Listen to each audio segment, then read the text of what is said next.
Welcome to Drawliper channel, and in today's video I'm going to show you how to answer or reject a phone call in your Samsung Galaxy A06 phone. Now I will show you how to answer a phone call. Now to answer this phone call, you have to just touch and swipe right this green answering icon, and you can see that will answer the phone call.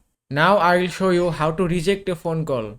Now to reject this phone call, you have to just touch and swipe left this red icon, and you can see that will reject the phone call. You can also answer or reject a phone call using your volume key and power key. So just open up your phone app, then tap on three dots, then go to settings option, then go to answering and ending calls, and then you have to just enable this two option from here. Now you can answer or reject a phone call using your volume key and power key. And that is how you can answer or reject a phone call in your Samsung Galaxy A06 phone. I hope this video was helpful. If it was, please give it a thumbs up and don't forget to subscribe.